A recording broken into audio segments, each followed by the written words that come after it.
Bonjour. Nous allons parler aujourd'hui de la clause séquestre.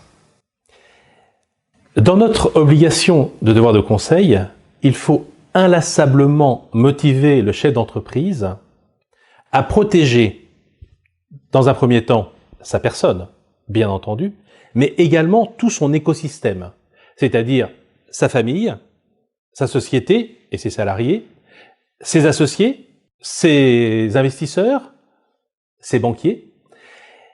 Ça, c'est de la protection d'un environnement. Mais il faut aussi, dans le cadre de la protection de l'entreprise, prendre en compte les prêts.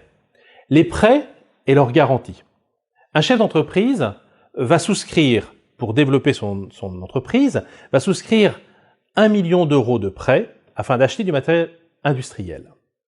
Il va demander à la banque une garantie. Cette garantie repose sur sa tête. Malheureusement, le chef d'entreprise décède rapidement et l'assureur va rembourser le prêt à la banque. La société se trouve dégagée de cette dette, mais crée un gain exceptionnel. Ce gain exceptionnel va être taxable à l'impôt sur les sociétés, 28%, 280 000 euros d'impôt société.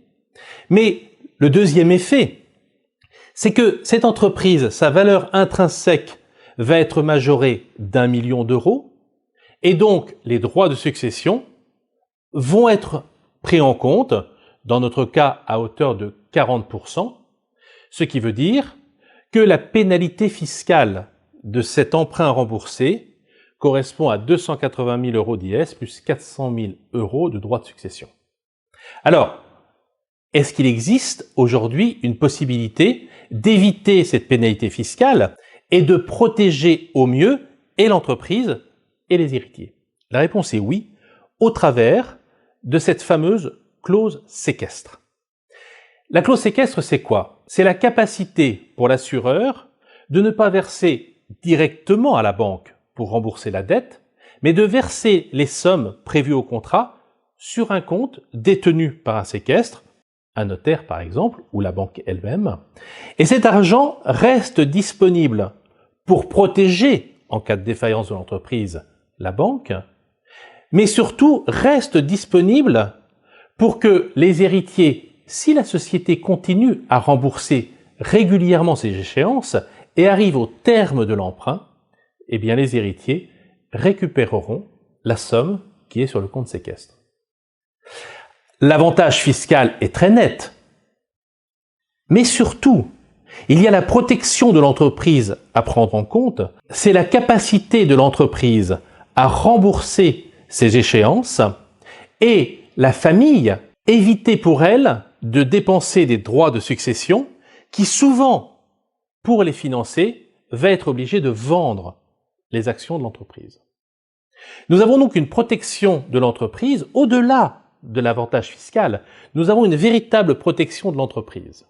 Il faudra donc, pour mettre en place cette garantie séquestre, rédiger correctement cette garantie.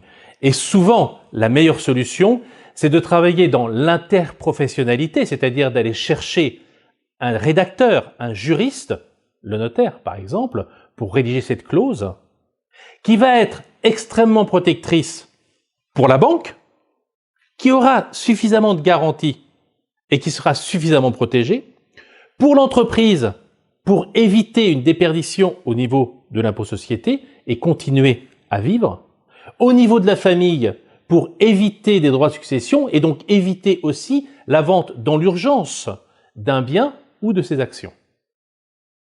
Donc vous voyez ici tout l'intérêt que peut représenter une clause séquestre et je vous invite à nous contacter pour que nous puissions échanger, 1, sur la cible concernée, évidemment, et 2, sur les modalités à mettre en place dans le cadre d'une garantie emprunteur pour que cette convention de séquestre soit claire, efficace, précise et qui ne puisse pas prêter à interprétation.